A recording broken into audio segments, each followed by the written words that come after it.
N'abandonnez pas votre assurance à laquelle est attachée une grande récompense, car vous avez besoin de persévérance afin qu'après avoir accompli la volonté de Dieu, vous obteniez ce qui est promis. Je voudrais vraiment qu'on reste dans l'ossature de ce passage. Regardez bien la fin.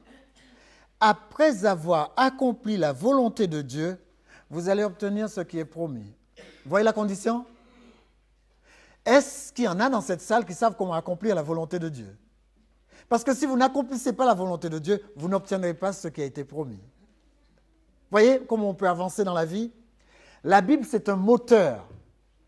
C'est un vrai moteur. Vous savez, il y a peu de choses dans cette vie qui puissent nous catapulter vers le plan du salut ou vers le plan même de travail, le plan de vie, j'appelle ça même le projet de vie que Dieu nous a imparti dès notre naissance. En clair, quand Dieu vous a créé, il a mis dans cet embryon tout ce qu'il vous fallait pour réussir. Réfléchissez à ça. Si vous avez l'impression d'être dans une impasse, dites-vous, qu'est-ce que je fais là? Ce n'est pas ma place. Le chrétien n'a pas été créé pour être dans une impasse. Et je vais même vous dire mieux, aucun être humain n'a été créé pour être dans une impasse. Si dans votre vie, vous avez l'impression, écoute, tous les examens que je passe, j'échoue. Tout ce que j'essaie de faire, j'échoue.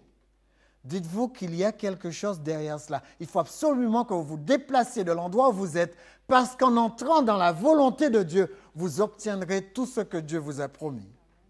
Dans la Bible, il y a plus de 5000 promesses. Ce n'est pas moi qui les comptais, j'ai lu ça en statistiques sur le net. Mais je crois personnellement qu'il y a plus que 5000 promesses de la part de Dieu. Mais même s'il n'y avait que 5000, est-ce que vous avez déjà compté le nombre de promesses qui se sont déjà accomplies dans votre vie? Qui dans sa vie a déjà eu plus de 100 promesses d'accomplies sur les 5000? D'accord? Je vous assure, si vous aviez dans notre vie ne serait-ce que 100 promesses d'accomplies, vous ne serez jamais dans une impasse. D'accord? Je vais vous donner des promesses. Psaume 37.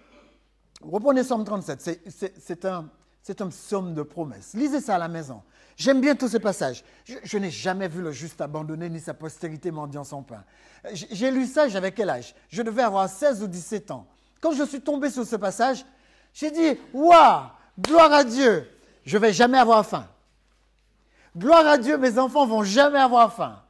Je ne serai jamais abandonné. Et j'ai tenu cette promesse et je n'ai jamais été abandonné. J'ai tenu cette promesse et je n'ai jamais vraiment eu faim. Quand je suis arrivé à Paris, il y a déjà plus de 25 ans maintenant, puisque ça fait 25 ans que je suis marié. Quand je suis arrivé à Paris, je suis arrivé pour aller étudier à la fac. Et vous savez, pour les étudiants, ce n'est pas facile quand on n'a pas des parents derrière pour aller étudier à la faculté. Il faut travailler la nuit et il faut étudier le jour. Et pendant qu'on travaille parfois, il faut étudier pendant qu'on est en train de faire son travail. Alors, on prie tous les étudiants prient pour avoir le meilleur job possible. Alors, vous savez, les meilleurs jobs pour un étudiant, c'est arriver à travailler alors qu'il peut étudier. C'est soit des boulots de standardiste, les boulots où on est tranquille pour étudier. On est payé et on étudie en plus.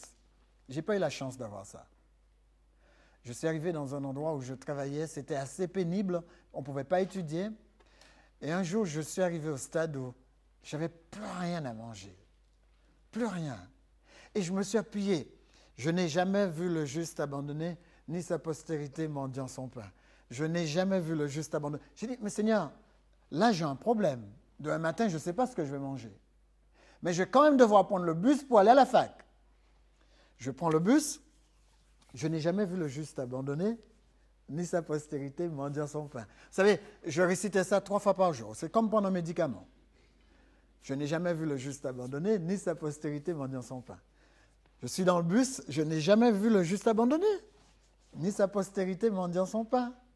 Je descends du bus, je n'ai jamais vu le juste abandonné, ni sa postérité mendiant son pain. J'avais trouvé 50 francs.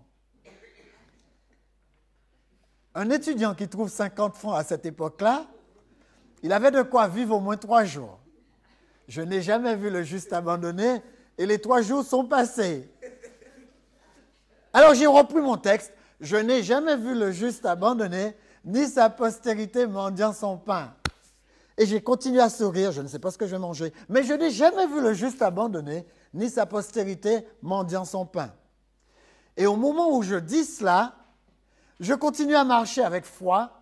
Je suis sur un passage pour piétons à côté de Châtelet et je n'ai toujours pas vu le juste abandonné, ni sa postérité mendiant son pain. J'ai trouvé un porte-monnaie.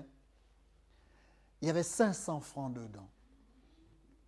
Bien sûr, quand j'ai pris le porte-monnaie, il y a un monsieur qui arrivait. « Ah, c'est le mien, c'est le mien. » Qu'est-ce qu'il y a dedans? Qu'est-ce qu'il y a dedans?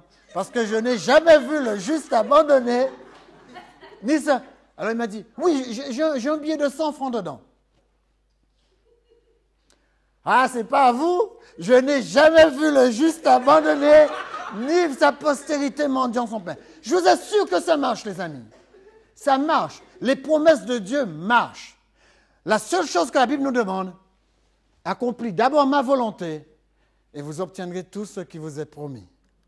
Les amis, j'ai expérimenté ça pas seulement quand j'étais étudiant. Le temps me manquerait pour vous raconter mes expériences, mais je ne suis pas le seul. Le temps manquerait pour raconter vos expériences, car je n'ai jamais vu le juste abandonné, ni sa postérité mendiant son pain.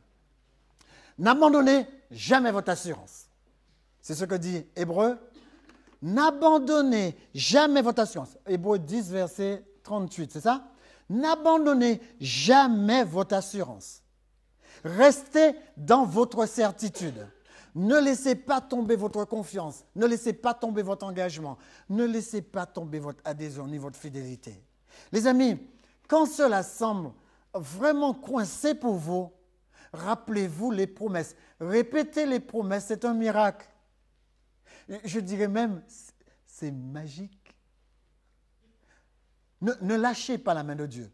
Laissez les gens parler, mais ne lâchez jamais la promesse que vous avez, parce qu'à cette promesse est attachée une grande récompense.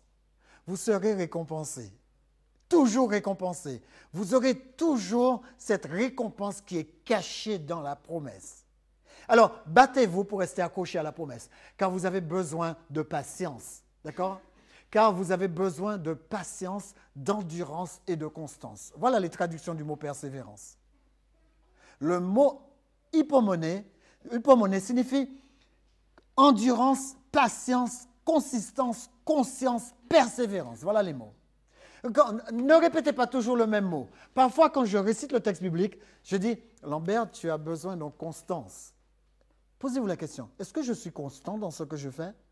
Lambert, tu as besoin d'endurance. Je me répète toujours cette phrase. Lambert, ne lâche jamais le morceau. Ne le lâche jamais. Même jusqu'au bout, ne lâche pas. Je me rappelle un jour dans le Reader's Digest, j'ai lu l'histoire d'un homme. Et cet homme, il était dans un avion et il jouait dans la porte. C'était un petit avion. Il jouait, la porte était juste à côté de lui. Je sais, vous avez des petits avions comme ceux qu'on a aux Antilles qui font les navettes. Vous êtes assis, mais tout près de la porte. Il jouait dans la porte. Un homme, ce n'est pas un enfant qui faisait ça. Il jouait dans la porte. Et la porte, à un moment, s'est ouverte. Et il n'avait pas sa ceinture. Et il a été aspiré. Quand il a été aspiré dans le vide, il s'est cramponné à la porte. Mais le problème, c'est que l'avion avance et que personne ne peut plus le retenir. Les gens ne veulent pas se détacher de leur siège parce qu'ils ont peur eux aussi d'être aspirés. Alors il est suspendu et les gens crient. Les gens crient s'attendant à ce qu'il lâche. Il a décidé qu'il ne va pas lâcher. Il ne va pas lâcher parce qu'il sait très bien ce qu'il attend en bas. Il ne va pas lâcher. Alors, il a tenu, mais à un moment donné, vous savez, avec l'air froid, parce que vous savez très bien que chaque 10 km/h que vous faites, en plus, baisse la température d'1 degré. Et lui, il est en avion, il n'est pas à moto. Donc, le froid commence à le traumatiser et à un moment donné, il lâche. Mais il lâche, mais sans vouloir lâcher. Et vous savez, derrière l'avion, il y a souvent un filin. Il s'est accroché au filin. Vous savez, c'est ce genre de filin-là qui est il s'est accroché au filin. Et là, c'est quand il a eu le choc de lâcher, de s'accrocher au filin, sa main s'est déchirée. Mais seulement quand on a envie de vivre, on est endurant. Alors lui, il s'est accroché. Il a dit, cette fois-ci, je tiens, je ne lâche plus. Et sa main s'est mise à se geler. Et l'avion a commencé, bien sûr, à descendre pour essayer de trouver n'importe où, mais pour poser, pour permettre à cet homme de vivre. Et le pilote s'est approché de la terre et il s'est attendu à ce qu'au-dessus de l'eau, cet homme lâche. Mais cet homme raconte que même avec l'eau, il ne lâche pas. Il ne lâche pas. Ensuite, le pilote a tourné, il a retourné, il s'attend à ce que l'homme lâche pour tomber dans l'eau, mais il s'est rendu compte qu'il ne peut pas lâcher. Il tient, c'est les nerfs là, ce n'est pas lui qui tient, c'est les nerfs qui tiennent. Alors le pilote a décidé d'avertir l'aéroport pour qu'on puisse mettre par terre de quoi atterrir, même de la mousse, quelque chose, parce qu'en fin de compte, il va être égratigné par terre. Le pilote a décidé de poser, et lui, il a décidé qu'il ne lâchait pas. Quand il est arrivé, on a mis de la neige carbonique, c'est ça? On a mis de la neige carbonique et l'avion a commencé son atterrissage. Et lui, il a commencé à se traîner. Et vous savez quoi? Quand l'avion s'est arrêté, il n'avait jamais lâché. Il a fallu que les pompiers réchauffent ses mains et que les pompiers arrivent à le faire lâcher.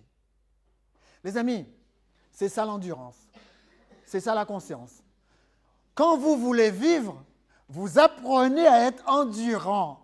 Et à tous les coups, si votre vie dépend de votre endurance, vous allez le faire. Je vais vous dire un secret. Notre vie sur cette planète dépend de notre endurance. Si vous n'êtes pas endurant, vous allez tout le temps claquer la porte. Vous n'avez pas remarqué ça? Il y a des gens, à peine ils ont un petit problème avec leur patron, ils ont déjà claqué la porte. Moi, je connais des gens qui sont endurants, ils sont restés là, ils ont accompagné les méchancetés de leur patron, et un jour, leur patron est passé de vie à trépas et ils ont été promotionnés. Les amis, soyez endurants. Vous avez besoin de l'endurance partout. Soyez patients, soyez calmes, soyez endurants. Même si les gens ne vous aiment pas, les gens ne sont pas éternels. D'accord? Moi, j'ai toujours vécu ça. Tous les gens qui me persécutaient, je me suis dit, Seigneur, permets-moi d'être plus endurant que ces méchancetés à lui. Et vous savez quoi? Ça passe toujours. Si jamais il vous casse trop longtemps les pieds, demandez à Dieu à ce qu'il puisse déménager. Ça vous est jamais arrivé? Mais il y a plus d'une personne que j'ai fait déménager. Mais la prière fait déménager. Et même parfois, priez pour que vous aussi, vous puissiez déménager. Parce que des fois, vous avez des gens à côté de vous, ils vont vous pervertir si vous restez trop longtemps. Déménager. Ou priez pour leur déménagement. Et faites ça, parce qu'il dit, après avoir accompli, vraiment accompli, vous avez quasiment le même sens que le mot que Jésus emploie. Tout est accompli. C'est-à-dire, comme Janie le disait ce matin, il faut faire tout ce que vous pouvez faire avant de baisser les bras. Tout. Il faut aller jusqu'au bout. Alors, tout est accompli, alors la volonté de Dieu paraît, vous obtiendrez ce qui a été promis. Maintenant, je vais vous dire, je vais paraphraser, mais dans le contraire, ce passage. Ne faites pas la volonté de Dieu et vous obtiendrez tous les galères du monde. Vous avez vu comment c'est écrit? Décidez de ne pas faire la volonté de Dieu et commencez votre galère.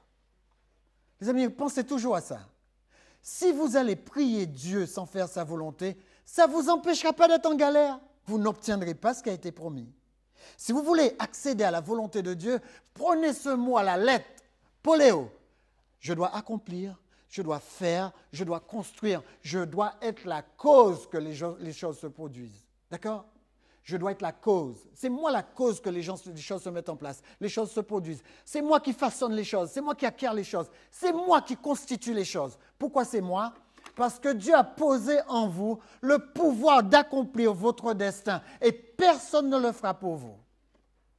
Les gens vont profiter de vous pour accomplir leur destin, mais ils ne profiteront pas de vous pour vous permettre d'accomplir votre destin. Non, ça ne marche pas comme ça. D'accord?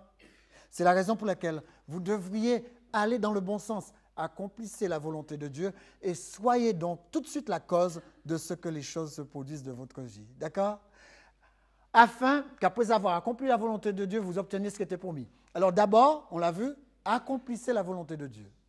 Deuxième chose, vous allez obtenir la promesse. Maintenant, voilà la question. Comment accomplir la volonté de Dieu? Puisque c'est si important. Allez, la ligne droite. Tu es digne, Seigneur, et notre Dieu, de recevoir la gloire, l'honneur et la puissance, car tu as été créé, car tu as créé toutes choses, et c'est par ta volonté qu'elles existent et qu'elles ont été créées. Allez, on va essayer de trouver un élément de réponse. Comment accomplir la volonté de Dieu? La première question, qu'est-ce que la volonté de Dieu? Que nous dit ce passage? Qu'est-ce qu'il a fait? Par son honneur et sa puissance, il a créé toutes choses, et c'est par sa volonté qu'elles existent et qu'elles ont été créées. Comment les choses ont été créées? Vous avez trouvé. La volonté de Dieu qui amène les choses à l'existence, Psaume 33, verset 9, Dieu dit et la chose arrive. D'accord? Dieu dit et la chose vient à l'existence. Donc, la volonté de Dieu, c'est ce qui fait venir les choses à l'existence. La volonté de Dieu, c'est la parole de Dieu. J'aime bien regarder les mots bibliques. C'est vraiment formidable. Dieu nous donne clairement la réponse. Tu veux obtenir tout ce qui a été promis, eh bien, tu dois accomplir ma parole dans ta vie. On va essayer d'aller plus loin. Au commencement était la parole. Et la parole était avec Dieu, et la parole était Dieu lui-même. La volonté de Dieu, c'est Dieu lui-même. La parole de Dieu, c'est Dieu lui-même. Il dit, rien n'a été fait sans elle. Elle était la vie, et la vie était la lumière des hommes. D'accord? Vous voulez vivre? Empoignez la vie, parce que la parole de Dieu, c'est la vie. Alors, allons pour la volonté de Dieu. Vous ne pouvez pas choisir un travail, les amis, uniquement parce que vous allez recevoir un chèque. Ne faites pas ça. J'étais en train de discuter avec une personne cette semaine et elle me disait, « Oh Lambert, je voulais bien faire tel métier, mais j'ai regardé, avec ce métier-là, on ne gagne que 1 500 €. » Elle me dit, « Par contre, je n'aime pas l'autre métier, mais je crois que je vais plutôt me tourner vers là parce que j'ai regardé, on commence à 2 200 €. » Ce n'est pas comme ça qu'il faut faire. Allez-y, comment est-ce que vous allez faire pour choisir un métier?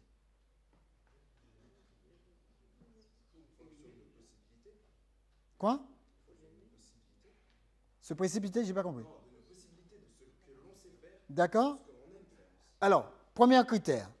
Premier critère. Accomplir ce qui nous passionne. Mais dans ce qui nous passionne, on a toujours plein de choses qui nous passionnent. Comment faire pour trouver son travail? Est-ce que je vais choisir celui qui me passionne le plus si celui qui me passionne le plus n'est pas dans la lignée de la parole de Dieu? C'est là la différence entre les chrétiens et ceux qui ne sont pas chrétiens. D'accord? Moi, je peux choisir le travail que je veux. La première question à me poser, est-ce que ce travail entre dans la volonté de Dieu? Je vais vous dire quelque chose. La chose qui me passionnait le plus, parce que j'avais un frère qui était très convaincant, c'était l'armée. J'étais élevé dans une famille où j'entendais parler de balles et de mitraillettes et de kalachnikov. C'était mon pain quotidien. Parce que j'avais un frère, c'était un vrai passionné. S'habiller en tenue militaire, c'était vraiment son truc. Mais comme c'est un grand frère, qu'est-ce qui se passe? Les petits sont sous influence. Eh bien, vous savez, quand ma mère m'a dit qu'est-ce que je veux faire, j'ai dit, il y a deux choses que je veux faire, c'est soit l'armée ou la gendarmerie. Ce sont les deux endroits où je pourrais tirer, faire ce que je veux, aller dans la brousse, sauter d'avion. Tout ce que mon frère m'a raconté, c'est ce que je voulais faire. Aller derrière des rochers et bien se cacher pour pouvoir tirer sur l'ennemi, c'était ça ma tasse de thé. Et un jour, j'ai décidé qu'après mes fiançailles, que je partais vraiment à l'armée. Je me suis engagé pour 5 ans. Et pendant que j'étais à l'armée, j'ai eu un problème de sabbat. Comment faire pour prier le samedi alors qu'il faut être dans les bois avec un fusil? Ça m'a causé problème. Alors, on avait 3 semaines pour démissionner.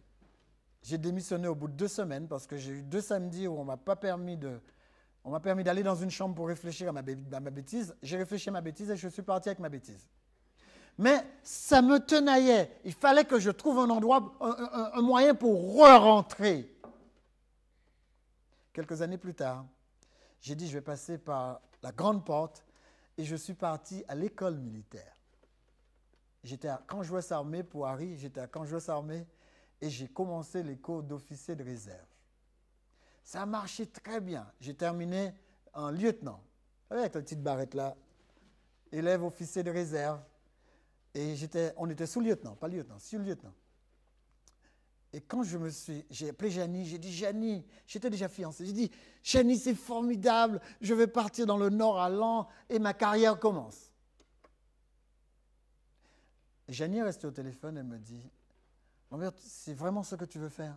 Ah oui, oui, oui, c'est trop formidable. Et regarde, j'ai tous mes sabbats, j'ai tous mes samedis, tout est bon. Lambert, c'est vraiment ce que tu veux faire? Oui, oui, c'est ce que je veux faire. Ah, mais tu sais, on ne se verra pas souvent. Mais on se verra quand même, c'est pas grave. Je vais me débrouiller, je vais poser des permanences. Bon, elle m'a dit, débrouille-toi. Les amis, un jour, je suis dans le train, je suis en train de rentrer. C'était la semaine où je devais signer mon contrat. Il m'envoyait en permission et je devais revenir et réfléchir avant de signer mon contrat. Parce que j'avais fait, vous savez, les heures horaires, c'est 1 année et après, on s'engage. Je suis assis dans le train. Il y a une personne qui arrive avec son baluchon militaire et il s'assoit en face de moi. Il me dit, tu veux t'engager toi? Tu es bien à l'armée, tu veux t'engager? Je dis, mais je ne connais pas cet homme. Il me dit, moi je suis adventiste du 7e jour. Je dis, ah bon? En quoi est-ce que ça me regarde? Bon. Il dit, bienvenue. Il me dit, je me suis engagé, j'ai eu que des galères. Au début, ils vous promettent vous aurez tous vos samedis. Après, il y a les gardes, il y a les ceci, il y a les cela. Vous n'aurez jamais de samedi pour louer l'Éternel. Il me dit, tu veux faire quoi de ta vie? Je dis, je veux être un militaire exemplaire. Il me dit, réfléchis à ça. Ce n'est pas le moment de s'engager. Le temps est trop court pour s'engager. C'est le moment de prêcher l'Évangile. Je dis, mais je ne connais pas cet homme. Il ne me connaît ni d'Adam ni d'Ève. Il vient, il me raconte tout son stuff. Après, il prend son sac, il s'en va. Je dis, il ne va pas partir comme ça. J'ai pris mon sac et je suis parti dans la direction où il a été. J'ai dit, non, il faut que je discute avec lui parce qu'il m'a collé quand même une culpabilité. Je l'ai cherché dans tout le train. Je ne l'ai jamais trouvé. Je me suis dit, non, non, non, non. Je vais aller en tête de train et je vais aller sous le quai de la gare et je vais vérifier que tous les gens passent. Et c'est ce que j'ai fait. J'étais jusqu'en tête du corail. Et j'ai attendu. Tous les gens sont passés. Je regardais la tête de toutes les personnes. Il n'y avait plus personne sur le quai. Et je me suis dit, c'est décidé, la semaine prochaine, je ne m'engage pas. Les amis, je ne me suis pas engagé. La preuve, c'est que je suis devant vous. Je me suis engagé dans une autre œuvre. Et je pense que j'ai bien fait parce que je n'ai jamais revu cette personne. Et j'ai toujours dit à ma femme en racontant cette histoire, je ne connais pas les anges. Je n'ai jamais vu d'ange. Mais je crois que je m'en suis approché.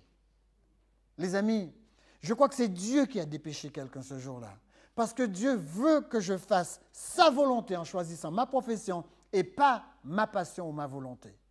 C'est ainsi que les choses vont. Dieu vous accompagne. Vous ne pouvez pas accepter d'épouser une personne uniquement parce que la personne vous fait rire. D'accord? Les amis, cherchez la volonté de Dieu pour votre vie. Ce n'est pas votre volonté qui détermine ce que vous êtes, c'est la volonté de Dieu qui détermine ce que vous êtes. C'est Dieu qui vous a nommé, vous lui appartenez, vous êtes un enfant de Dieu. Les amis, c'est Dieu qui dirige. La volonté de Dieu va déterminer ce que vous allez faire plus tard. La volonté de Dieu va déterminer votre avenir. La volonté de Dieu déterminera aussi votre destinée. Romains 8, chapitre 1, verset 17. C'est la volonté de Dieu qui va déterminer votre vie, et ça depuis la création. C'est la volonté de Dieu qui déterminera aussi votre éternité. Où est-ce que vous serez plus tard? Ce n'est pas votre passion qui va le déterminer. C'est la volonté de Dieu avec votre passion qui va la déterminer. Hébreux 10, verset 36, c'est aussi la volonté de Dieu qui déterminera votre accès à ses promesses. Si vous ne faites pas la volonté de Dieu, vous n'aurez jamais accès à ses promesses. D'accord? Ésaïe 50, verset 10, « Quiconque parmi vous craint l'Éternel, qu'il écoute la voix de son serviteur. Quiconque marche dans l'obscurité et manque de lumière, qu'il se confie dans le nom de l'Éternel et qu'il s'appuie sur son Dieu. Voici tout ce qui allumait un feu et qui est armé de torches. Allez au milieu de votre feu et de vos torches enflammées. C'est par ma main, dit l'Éternel, que ces choses arriveront. » Les choses n'arrivent pas parce que vous l'avez décidé, les choses arrivent parce que Dieu l'a mis en place. Appuyez-vous sur Dieu, faites-lui confiance, reposez-vous sur lui, car vous avez besoin de patience, vous avez besoin d'endurance, vous avez besoin de constance. Aimez Dieu au point de trouver assez de courage pour rester patient. Ce n'est pas évident. Si vous n'aimez pas Dieu, vous n'allez pas être patient. Alors Seigneur, donne-moi une femme. Vous savez que parfois, quand votre simple demande, ça peut vous coûter 3 années de votre vie. Ça peut vous coûter 1 année de votre vie d'attente. Mais dans mon cas, ça m'a coûté 5 ans d'attente. Uniquement le fait de dire au Seigneur, Seigneur, donne-moi mon épouse. Ça m'a coûté 5 ans.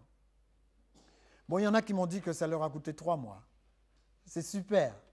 Mais sachez que l'Éternel fera en fonction de sa volonté. Il faut être endurant pour accomplir la volonté de Dieu. Voilà ce que dit Jean 8, verset 38. « Car je suis descendu du ciel pour faire non ma volonté, dit Jésus, mais la volonté de celui qui m'a envoyé. » Si Jésus, qui est Jésus, ne se permet pas de faire sa volonté, eh bien les amis, faites la volonté de Dieu. Jésus dit, quand vous aurez élevé le Fils de l'homme, alors vous connaîtrez qui je suis. Si vous ne connaissez pas la parole, si vous ne connaissez pas Christ, eh bien, vous ne verrez pas les choses devenir agréables dans votre vie. Tel il est, tel nous sommes, aussi dans ce monde. C'est en cela que l'amour est parfait en nous, afin que nous ayons de l'assurance au jour du jugement. Un jour, Dieu va arrêter toutes choses et Dieu va vous emmener dans le monde qu'il a créé, mais il faut que nous devenions tels que Christ l'a été, car Jean 4, verset 32 nous dit « Ma nourriture, dit Jésus, c'est de faire la volonté de celui qui m'a envoyé et d'accomplir son œuvre. » Le secret est là. Si vous mettez la volonté de Dieu en premier, je vais vous dire quelque chose. Vous aurez une vie de succès. D'accord? Je me rappelle une personne qui me disait, il me dit, « Oh mais Lambert, on dirait que tu veux toujours que l'évangile ait un effet. » Et moi, je suis persuadé d'une chose. Si vous pouvez me persuader du contraire, essayez, travaillez votre texte biblique. Il n'y a aucun texte biblique qui ne donne un effet. Vous n'avez pas remarqué ça? Il n'y a aucune promesse biblique qui ne se réalise. Tout ce que vous voulez est dans la Bible. Vous l'avez déjà lu en 2 Pierre 3.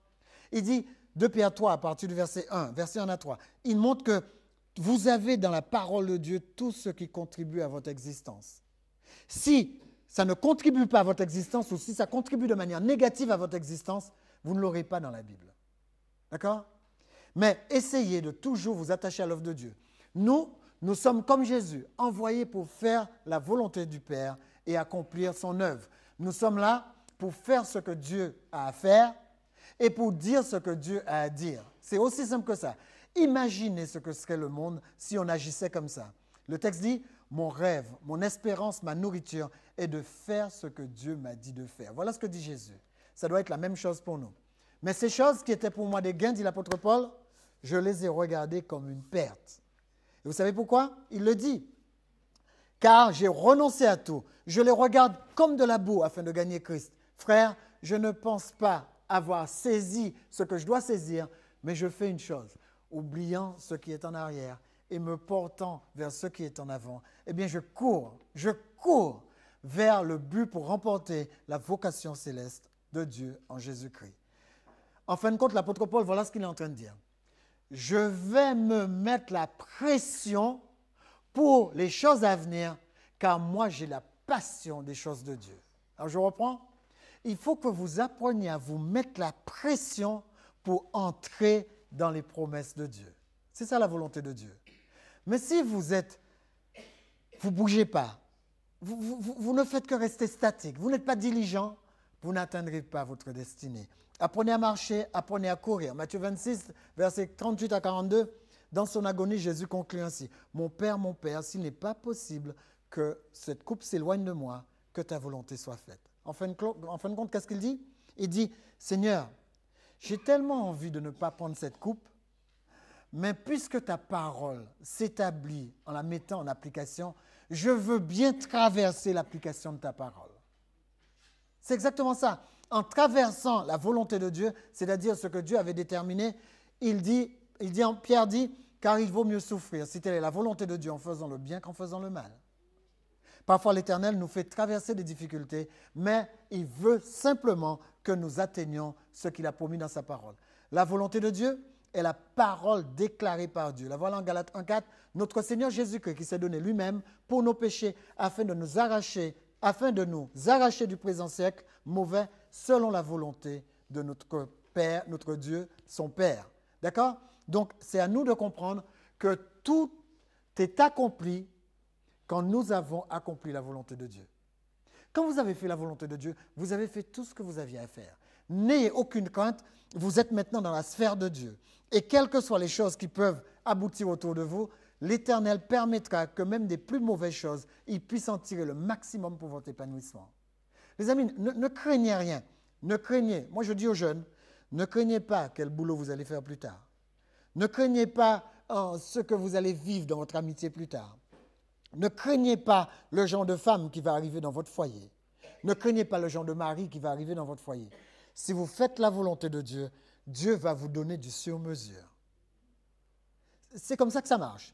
Vous faites ce que Dieu dit, Dieu va vous donner du sur-mesure. Un jour, je racontais ça à une fille et elle m'a dit, « Lambert, écoute, j'ai 32 ans et j'ai déjà vu. » Elle m'a dit, « Lambert, je me suis marié avec une personne.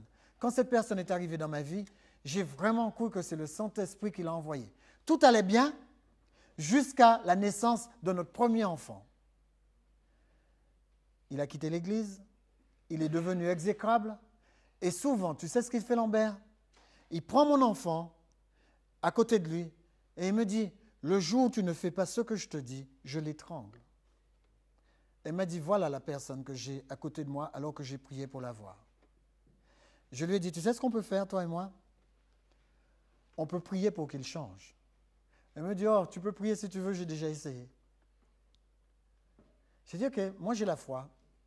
Si tu as la foi, rejoins-moi, on va prier pour qu'il change. J'ai dit, je vais aller voir ton mari. On a commencé à prier, on a prié 1 mois, 2 mois, et un jour j'ai décidé d'aller voir cet homme. J'ai été le voir et j'ai commencé à discuter avec lui. Je lui ai dit que je savais que ça n'allait pas bien avec sa femme. Il me dit, mais ça ne vous regarde pas? J'ai dit, non, ça me regarde. Parce que je prie pour vous, je prie pour votre femme. Et quand je prie pour une personne, tout ce qui lui arrive me regarde. Et cet homme s'est dressé, il a commencé à être hargneux. Et je lui ai dit, écoutez, vous savez quoi? Cette femme aurait pu déjà vous dénoncer à la police. J'ai dit, si elle ne vous dénonce pas à la police, moi, je peux vous dénoncer à la police. À titre de pasteur, je suis tenu par le secret professionnel. Comme elle m'a confié quelque chose, je peux lui demander l'autorisation d'aller le rapporter à la police. J'ai dit, je ne suis pas en train de vous menacer. Je suis en train de prier pour que vous changiez et je vous conjure devant Dieu de changer. Quelques semaines plus tard, j'ai rappelé la femme. Elle me dit, Lambert, qu'est-ce que tu as fait à mon mari? Je dis, non, je n'ai rien fait à ton mari. J'étais lui parler d'homme à homme. Je lui ai dit, écoutez, je prie pour vous. Dieu peut faire en sorte que votre couple soit différent, mais si vous continuez à persécuter cette femme, je serai obligé de prendre les mesures que les êtres humains ont mis en place. Je ne sais pas quel secret qu'il y a dans ce que j'ai dit, mais en tout cas, il a été demandé pardon à sa femme. Ensuite, il a dit à sa femme, ton église là ne m'intéresse pas, mais j'ai décidé devant Dieu de ne jamais plus te maltraiter. Mais c'est ce qu'elle voulait. Hein. Le reste, c'est un autre chapitre.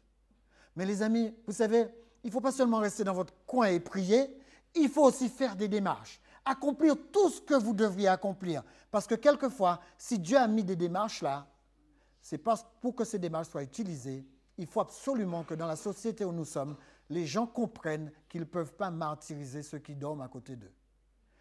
Je fais tout ce que mon père m'a dit de faire. Et c'est ce que nous devons faire. Le livre des Proverbes nous apprend comment faire. Et ma femme me disait, elle me dit, tu sais Lambert, j'ai trouvé quelque chose de formidable dans le livre des Proverbes. J'ai dit quoi? Dans le livre des Proverbes, on dit de faire des présents aux grands. Vous n'avez pas observé ça? Alors, il y a des gens, ils vont tout le temps demander une faveur à la mairie, à des gens qui sont en place, mais jamais ils ne font un présent aux gens qui sont à la mairie. Vous voyez ce que je veux dire? Un jour, j'étais à la mairie pour chercher des papiers.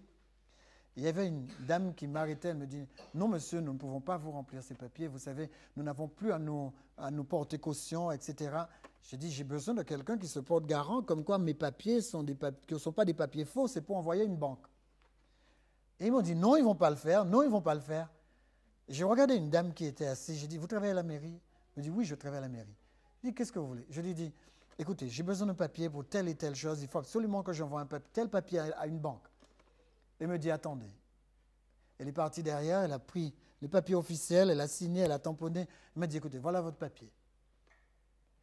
Je suis revenu amener une grosse boîte de chocolat pour cette dame. Elle me dit, mais vous ne devriez pas. Mais n'empêche que maintenant, chaque fois que je vais à la mairie pour un papier, elle se met à ma disposition. Et vous savez quoi? J'ai toujours ce que je demande. J'avais des difficultés pour avoir mon passeport. Ça faisait 2 ans que je n'arrivais pas à avoir les papiers pour mon passeport. Grâce à cette dame, j'ai pu avoir mon passeport 1 mois avant de partir au Canada. Les amis, la Bible dit de faire des présents aux gens. Si vous êtes radin, il y a des portes que vous allez fermer. Ne soyez pas radin. Les gens font quelque chose pour vous, faites-leur un présent. Je me rappelle une fois, j'ai eu une difficulté pour avoir une carte d'identité. J'étais étudiant à Collonges et j'avais du mal à avoir les papiers pour faire ma carte d'identité. Et j'ai vu une dame qui était assise et je lui ai dit, écoutez, j'ai des difficultés, vous me demandez telle attestation, je n'arrive pas à l'avoir.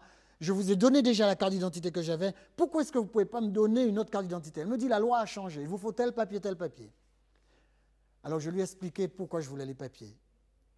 J'ai dit, j'ai besoin de ma carte d'identité parce que je devais partir, c'était en 89, je devais partir aux États-Unis pour pouvoir prendre un enfant là-bas et revenir avec cet enfant. Cette dame m'a dit, écoutez, je vais faire quelque chose, laissez-moi vos papiers. 2 jours après, elle m'a donné ma carte d'identité. J'ai été acheter un grand bouquet de fleurs et je lui ai emmené le bouquet devant toutes ses collègues, je lui ai donné.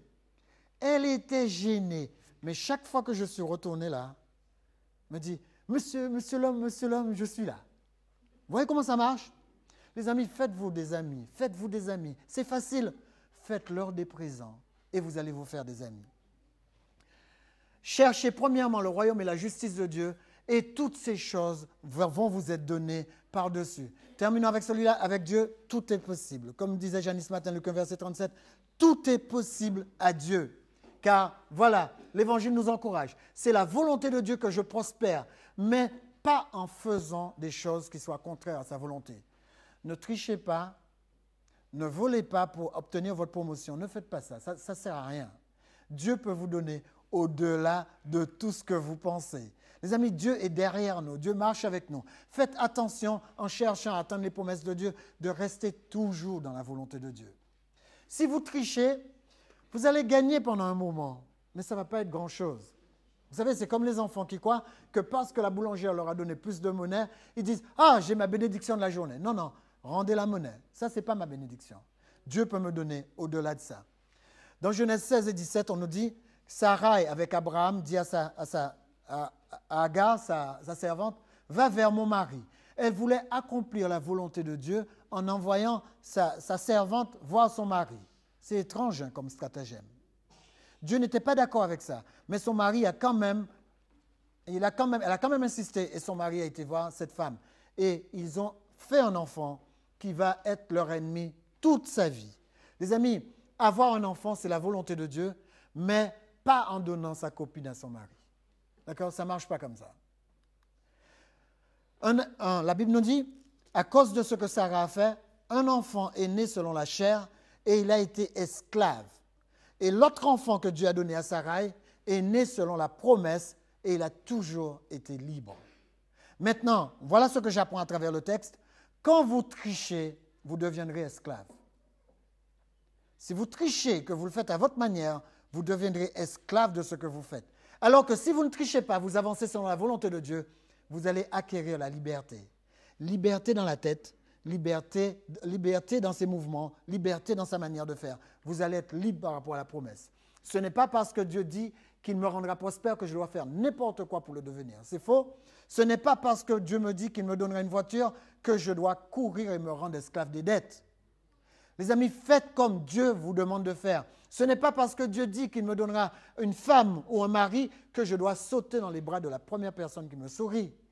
Faites attention à ça. Il y a beaucoup de gens qui ont été déçus. Ils disent, « Ah, j'ai demandé à Dieu ce matin un mari. Voilà, le mari est arrivé à 16 heures. » Et à 16 heures, ils ont eu quelqu'un qui va être une véritable catastrophe dans leur vie. Faites attention à ce que vous faites. La Bible dit, « Je suis le Dieu Tout-Puissant, le Dieu El Shaddai. Et toi, marche devant ma face et sois intègre. D'accord? Sois droit. J'établirai mon alliance entre toi et moi et je vais te multiplier à l'infini. Voilà ce que Dieu est capable de faire. Dieu nous dirige pas à pas. Après chaque pas, demandez à Dieu quel est le pas suivant. Avancez pas à pas. Les gens qui s'enrichissent rapidement, ils finissent par tomber dans un gouffre. Faites confiance au temps que Dieu a imparti. Restez dans votre patience et faites confiance à Dieu. Et je vous assure, ça marche. Si vous faites confiance à Dieu, si vous marchez selon sa parole, vous aurez toutes les promesses de Dieu. Rappelez-vous, il y a plus de 5000 promesses, ça j'en suis certain. Alors, commencez à compter vos promesses pour la nouvelle année qui va venir. Comptez les promesses que vous avez eues en 2010 et comptez les multitudes de promesses que vous aurez en 2011. Que Dieu vous bénisse et vous garde.